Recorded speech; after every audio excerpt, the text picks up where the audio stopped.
Hello friend, welcome back to my channel travel with me and you में आपका स्वागत है।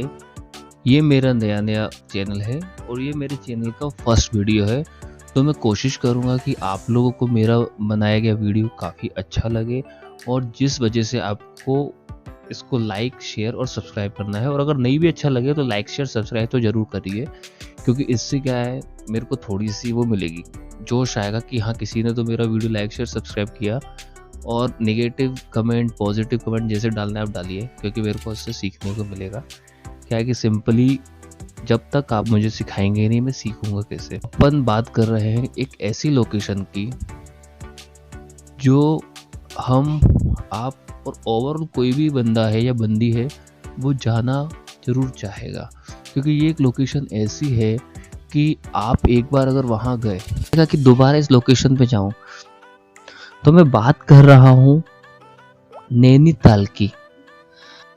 नैनीताल जो उत्तराखंड में है और हल्द्वानी और काठगोदाम के नज़दीक है। ये एक ऐसी लोकेशन है कि बेहद ही अच्छी है और ये इतना शॉर्ट टूर है कि आप 3 से 4 दिन में इसको घूम सकते हैं। अब हम बात करते हैं कि मैंने इस लोकेशन की इतनी तारीफ कर दी है, लेकिन इस लोकेशन पे पहुंचे कैसे। भाई ओवरऑल एक देखा जाए कि दिल्ली एक ऐसा एरिया है जो आपको हर जगह से एक नियर बाय होता है और मोस्टली ट्रेनें दिल्ली से ही अवेलेबल होती हैं।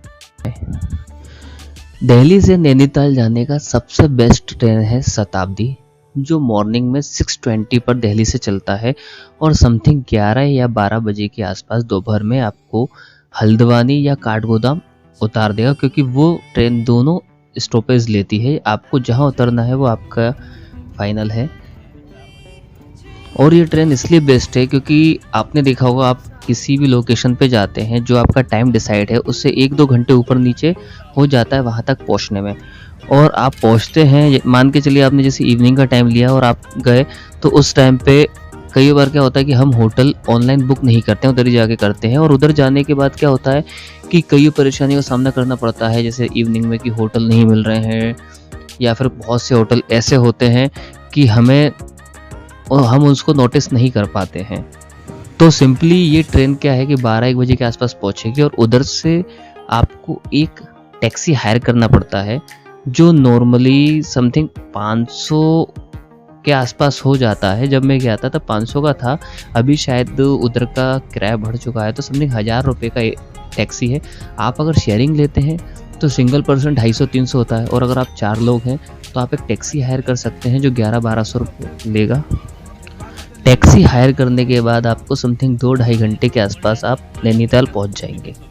नैनीताल पहुंचते ही बीच में काफ़ी अच्छे व्यू मिलते हैं। आप जैसे ही जाएंगे तो समथिंग 15-20 मिनट पे टैक्सी वाला एक स्टॉपेज लेता है, जिस जगह का नाम 2 गांव है।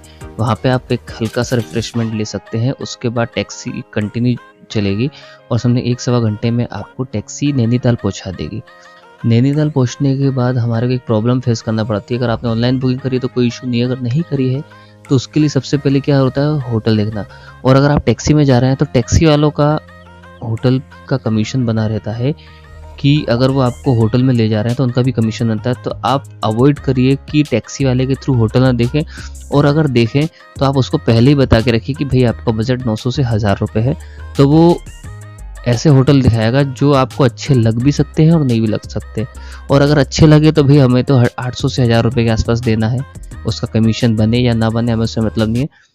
तो उस रेंज में आपको होटल मिल जाएंगे। और जैसे ही आप बस स्टैंड के पहले ही टच करोगे नैनीताल में, तो वहाँ पे भी कुछ होटल बने हुए हैं। मैं उसका लिंक या डिस्क्रिप्शन शेयर कर दूंगा। उसमें आप देखेंगे कि कुछ होटल ऐसे हैं जिनका व्यू अच्छा है, फ्रंट एंड बैक दोनों साइड बालकनी है, तो आप उसमें होटल ले सकते हैं। लेकिन जो मैंने होटल लिया था वो मेरे को सबसे बेस्ट होटल लगा, क्योंकि वॉकिंग डिस्टेंस पे माल रोड था, वॉकिंग डिस्टेंस पे सारा मार्केट था, और उसके साथ साथ उस होटल का खाना इतना बेहतरीन था कि मेरे को कहीं खाने के लिए भटकना नहीं पड़ा। बाकी ऊपरी चीज़ों के लिए खाने के लिए जा सकते हैं, लेकिन अगर आपको अपने बेड पे या अपने रूम में खाना चाहिए तो उस होटल का खाना सबसे बेस्ट है। अब सिंपली हम नैनीताल पहुंच चुके हैं। अब आपके पास एक इवनिंग आ जाती है और आपको पता है कि ये लोकल मार्केट या लोकल साइट सीन सिर्फ हम उसी के थ्रू कर सकते हैं इवनिंग में, जो वॉकिंग हो सकता है। चलिए अब हम बात करते हैं फर्स्ट डे की नैनीताल विजिट की। तो इवनिंग में समथिंग 4-5 बजे के आसपास आप फ्री होके, वॉकिंग डिस्टेंस पे माल रोड है, आप चाहें तो आप उधर के लोकल कन्वेंस ले सकते हैं, या फिर आप वॉकिंग, मेरे हिसाब से लोकल कन्वेंस लेने से अच्छा आप लोकल माल रोड पे जाए। माल रोड पे जाते ही आपको सबसे पहले एक वोटिंग एरिया दिखिएगा, यहाँ पे आप वोटिंग कर सकते हैं।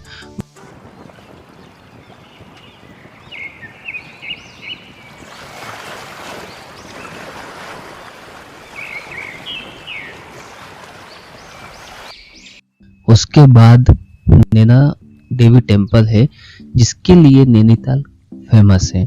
तो आप सबसे पहले नैना देवी टेम्पल में जाइए, उधर के दर्शन कीजिए, और उधर का एक व्यू है जो तालाब को पूरा एक कवर करके चलता है और एक अच्छा व्यू आता है। और अगर आप शाम को 7 बजे के आसपास जाते तो वहाँ पे आपको नैना देवी माता की आरती होते हुए दिखेगी। तो आप वहाँ पे नैना देवी टेम्पल जाने के बाद बाहर निकलेंगे तो वहाँ पे एक लोकल मार्केट है जो उसी एरिया से रिलेटेड या नैनीताल से रिलेटेड आपके कुछ प्रोडक्ट हैं जो आप उधर खरीद सकते हैं। वहाँ पे मोस्टली आपको एक मोम के बने हुए अलग अलग टाइप की चीज़ें मिलेंगी, जो छोटे से टेडी बियर टाइप के या अट्रैक्टिव मोमबत्तियाँ, इस तरीके की चीज़ें मिलेंगी। तो इस चीज़ की आप शॉपिंग कर सकते हैं। हो गया आपका 1 डे की पूरी local and mall road visit. अब इसके बाद सेकेंड डे की प्लानिंग की जाती है कि सेकेंड डे को क्या किया जाता है। तो सेकेंड डे के लिए आप अपने होटल वाले से ही बात करिए, क्योंकि वो आपको सबसे बेस्ट सजेशन देगा कि आपको क्या घूमना है, और जो टैक्सी है वो भी खुद ही हायर करवा देगा। तो इसमें यह है कि होटल वाला जो आपको टैक्सी हायर कराएगा उसमें उसके पास पूरा का पूरा एक मेन्यू रहता है, जैसा खाने का मेन्यू रहता है वैसे ही घूमने का भी मेन्यू होता है कि उसमें किस किस जगह पे घूमना है। तो वो आपके चार्ट रहते हैं, तो उसमें समथिंग 5-7 पॉइंट होते हैं, वो पूरे पॉइंट घुमाता है जो लोकल साइट सीन के नाम से चलते हैं।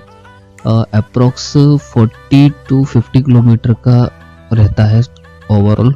आप मॉर्निंग में जाते हैं समथिंग 8-9 बजे के आसपास, और इवनिंग में 5-6 बजे के आसपास फ्री हो जाते हैं। हमारे पहले दिन का नैनीताल हो चुका है, अब हम काफ़ी टायर्ड हो चुके हैं, अब हम करते हैं रिलैक्स। अब हम करेंगे सेकंड डे की प्लानिंग।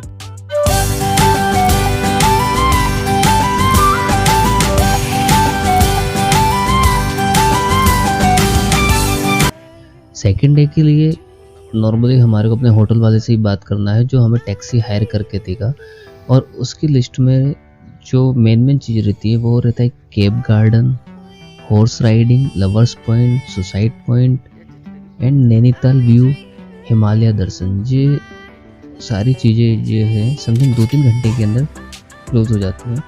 इसके बाद हम चाहें तो उसी टाइम पे बहुत भोवाल और हनुमानगढ़ टेम्पल ये भी घूम सकते हैं।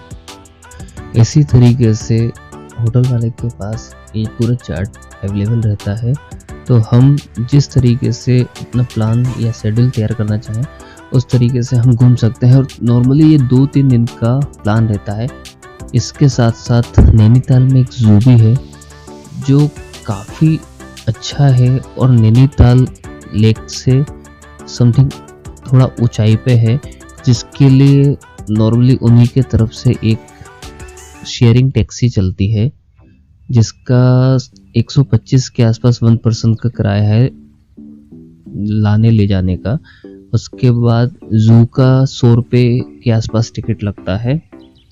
तो आप वो भी घूम सकते हैं, जो समथिंग आपका आधे दिन का है, आधा दिन लगेगा आपको उसको घूमने में। और वहाँ के जो अलग ही व्यू दिखेगा कि भाई जितने भी जानवर हैं इनको एक नेचुरली पहाड़ों पे एक केव बनाया गया है और उसमें रखा गया है, और एक पिंजरा भी टाइप का बनाया हुआ है, तो मतलब काफ़ी अच्छे दिखेगा। तो एक जू भी आपको देखने का व्यू बन जाएगा।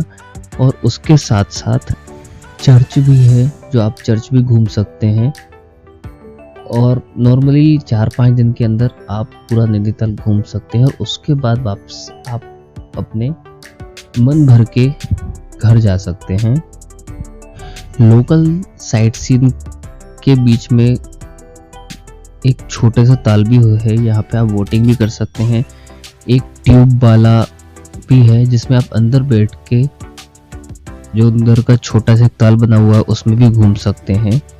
और इसके साथ साथ एक छोटे गार्डन भी बने हुए हैं जिसमें नेचुरली झरने निकल रहे हैं, आप उसका भी एंजॉय ले सकते हैं, जहाँ पे आप फोटो खींच सकते हैं, फोटो शूट कर सकते हैं। और सबसे अच्छी बात यह है कि इस रास्ते के बीच में जो व्यू मिलते हैं ना, वो एक अट्रैक्टिव होते हैं, जो आपको एक अट्रैक्शन को बांध देंगे और आपको उधर से हिलने नहीं देंगे। मतलब वहाँ पे एकदम जो शांति मिलती है, जो एकदम शांत माइंड हो जाता है, वो एक अलग ही एक्सपीरियंस होता है। इसके साथ साथ जो छोटे टूरिज्म के पॉइंट बने हुए हैं, वहाँ पे एक एक्टिविटी भी है जो स्पोर्ट्स एक्टिविटी टाइप की है, रोपिंग है और बुल राइडिंग है।